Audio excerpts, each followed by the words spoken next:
সামাজিক যোগাযোগ মাধ্যমে ট্রেন্ডিংয়ে রয়েছে একটি মিম ভিডিও, যেখানে দেখা যায় একটি কনসার্টের ব্যাক স্টেজ থেকে দর্শকদের দিকে হেঁটে আসছেন পারফর্মার। কৃত্রিম বুদ্ধিমত্তার এআই সহায়তায় পারফর্মারের স্থলে অন্য চরিত্র বা ব্যক্তিকে উপস্থাপন করে এই মিমগুলো তৈরি হচ্ছে।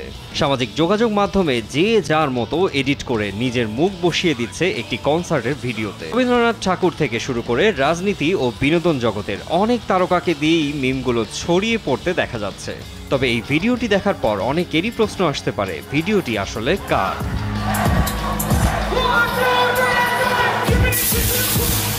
ভিডিওটি জনপ্রিয় মার্কিন র্যাপার লিল ইয়ার্টির।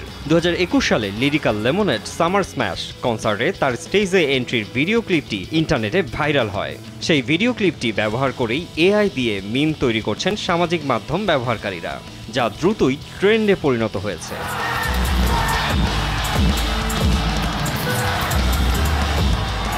গত 13 April the AI grid tutorials নামের একটি ইউটিউব চ্যানেলে ভিডিওটি কিভাবে তৈরি হয়েছে সে সম্পর্কে ধারণা দেয়। চ্যানেলটির একটি ভিডিওতে জানানো হয়, ভিগল এআই সোশ্যাল মিডিয়া প্ল্যাটফর্ম ডিক্স সার্ভারে গিয়ে কিছু নির্দেশনা এবং ব্যক্তি বা চরিত্রের স্থির চিত্র দিলেই কাঙ্ক্ষিত ভিডিও বানিয়ে দেবে AI. Your video located right here, so it should respond if I click find. প্রসঙ্গত, লিল ইয়ার্টির আসল নাম মাইলস পার্ক ম্যাককালাম। তার জন্ম 1997 সালের 13 আগস্ট যুক্তরাষ্ট্রে। গায়কের পাশাপাশি গীতিকার হিসেবেও পরিচিত 26 বছর বয়সী ইয়ার্টি। 2015 সালে প্রকাশিত তার ওয়ান নাইট গানটি শ্রোতা মহলে আলোচিত হয়েছে। এখন পর্যন্ত ইয়ার্টির 5টি স্টুডিও অ্যালবাম প্রকাশ পেয়েছে।